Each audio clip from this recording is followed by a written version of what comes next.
Hi again. This is April 10th, 2020. We're going to do part 2 today of Grace and Sin. There will be a part 3. So yesterday we looked at 1 Timothy 1:15 where Paul says, "This is a faithful saying, something you can trust, that it's true and worthy of all acceptation, that you can trust in it personally, that Christ Jesus came into the world to save sinners, of whom I am chief." And we broke that down yesterday. We saw that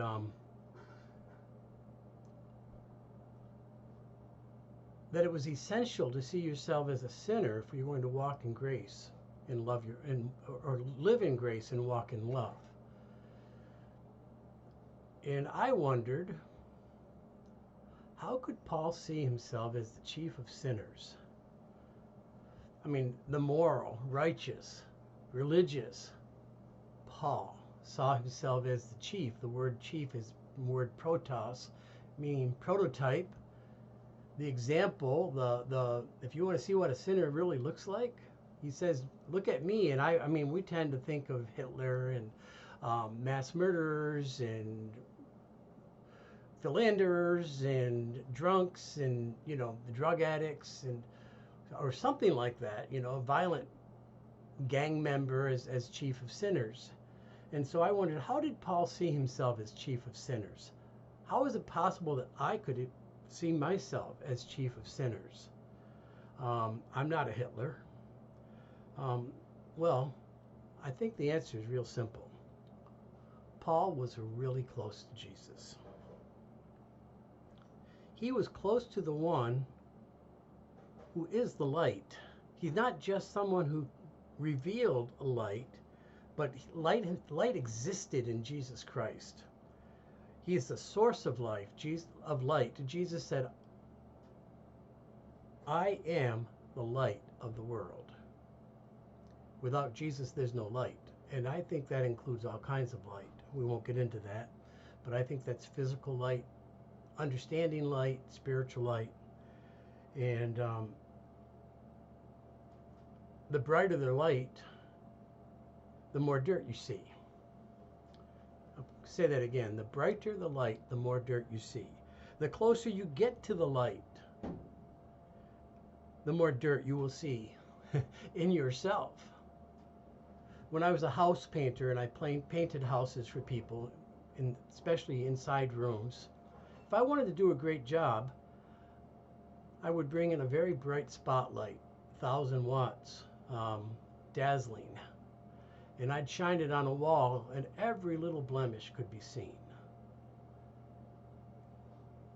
And if that light had been bright enough, it could have actually shone through the wall. We forget that X-rays are light, that they shine through solid objects, supposedly solid objects. The brighter the light, the more it sees.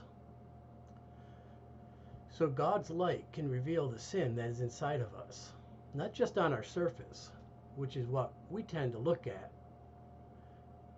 in ourselves and other people, but the sin that's on the inside.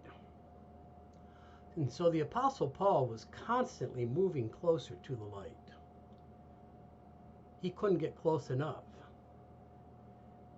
He was, you say, why would he do that? Well, because he loved the light.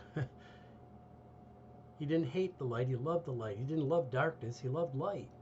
And he wanted to be better. He was constantly letting God search him from the inside out. Psalm 139, 23 and 24 would have been his favorite verses when it came to this. "Search me, O God, and know my heart. Try me, put me to the test, and know my thoughts." When pressure's on us, what's inside of us comes out. We all know that. "And see if there be any wicked way in me, and lead me in the way everlasting."